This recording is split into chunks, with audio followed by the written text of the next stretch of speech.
তাকতি নম্বর 17। এই তাকতি নম্বর 17তে আমরা কিভাবে ওয়াকফ করতে হয়, কোরআনে কারিম পড়ার সময় কিভাবে থামতে হয়, আয়াত করার বা বিরতির নিয়মাবলী, ওয়াকফ বা থামা, কিভাবে থামবো এবং থামার নিয়ম কি আছে, কোরআন শুদ্ধ করে পড়ার জন্য, সঠিকভাবে পড়ার জন্য তার নিয়ম কি আছে, এই বিষয়ে কিছু প্রয়োজনীয় কথা। এমন গোল চিহ্নকে কি বলে? আয়াত বলে। আমরা জেনে রাখি এই গোল চিহ্নটাকে কি বলা হয়? গোল গোল চিহ্ন দেখা পাচ্ছি আমরা কোরআনে কারিমে দেখতে পাই। এই গোল গোল চিহ্নকে কি বলা হয়? আয়াত বলে।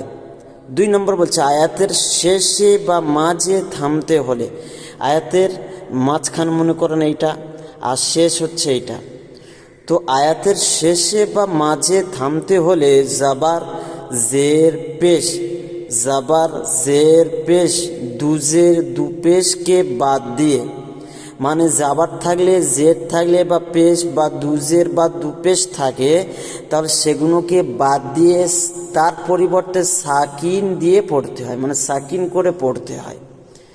3 নাম্বার, যদি দু জাবারের উপরে থামতে হয়, তখন কি বলছে? 2 জাবারের উপরে থামতে হলে 1 জাবার গণ্য করে, মানে 1 জাবার পড়তে হবে, আর 1 জাবার পড়ে গিয়ে আলিফ আলিফ 1 আলিফ পরিমাণ টান সহ পড়তে হয়।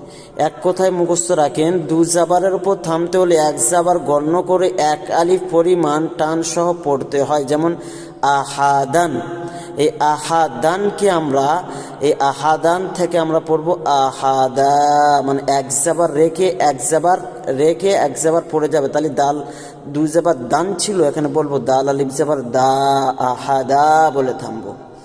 4 নম্বরে খুবই ইম্পর্টেন্ট কায়দা, সেটা হলো কি? গোল তা যদি থাকে, আয়াতের শেষে দেখেন এখানে গোল তা দেখতে পাচ্ছি আমরা, গোলতা, আয়াতের শেষে যদি গোলতা থাকে তাহলে সেই তাটাকে আমরা হা বানাবো এবং তারপর সাকিন দিয়ে পড়ব। গোল তায়ের উপরে থামলে সেটি হায়ে সাকিনের মতন পড়তে হয়। যেমন জার ইয়াতুন ছিল আগে, এখানে দেখেন জার ইয়াতুন আছে, এই জার ইয়াতুন থেকে জার ইয়াহ পড়বো, লাস্টেরটা ইয়া হা যাবার ইয়াহ, মানে তাটা হা হবে এবং তার উপরে জাবার জের পেশ যাই থাকুক সেটা সাকিন হয়ে যাবে, জার ইয়াহ। তাহলে কায়দা বুঝতে পেরেছেন, থামার নিয়ম। ধরেন আউযু বিল্লাহি মিনাশ শাইতানির রাজিম, বিসমিল্লাহির রহমানির রহিম, আলহামদুলিল্লাহি রাব্বিল আলামিন, ইয়্যাকা না'বুদু ওয়া ইয়্যাকা নাস্তাঈন, কুল হুয়াল্লাহু আহাদ, ইন্না মা'আল উসরি ইউসরা, ফিহা আইনুন জারিয়াহ, তুসকা মিন আইনিন আনিয়াহ, লা তাসমাউ ফিহা লাগিয়াহ। এবার কায়দাগুলো বুঝিয়ে দিচ্ছি, ভালো করে মনোযোগ সহকারে আমরা শুনব।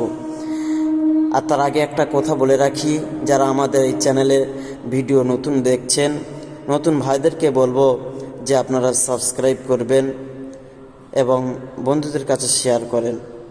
দেখেন যে কথা বলছিলাম, যে আয়াতের শেষে বা মাঝে থামার সময় যদি জাবার জের পেশ থাকে অথবা দুজের দু পেশ থাকে, দেখেন আয়াতের শেষে মিমের নিচে জের আছে, এখানে আয়াতের শেষে মিমের নিচে জের আছে, এখানে আয়াতের শেষে নুনের ওপর জাবার আসছে, এখানে আয়াতের শেষে নুনের ওপর পেশ আছে, এখানে আয়াতের শেষে ডালের ওপর দু পেশ আছে। তাহলে এই কায়দার মধ্যে যে কটা আছে তার মধ্যে থেকে একটা বাদ দিয়ে বাদ বাকি সব কটা দিয়েছে। তাহলে এইগুলো লাস্টের গুলো সব এই মিমের নিচে জের আছে, জেরের জায়গায় সাকিন হবে। এই নুনের উপর জাবার আছে, জাবারের পরিবর্তে এখানে সাকিন হবে। এই নুনের ওপর পেশ আছে, পেশের পরিবর্তে এখানে সাকিন হবে।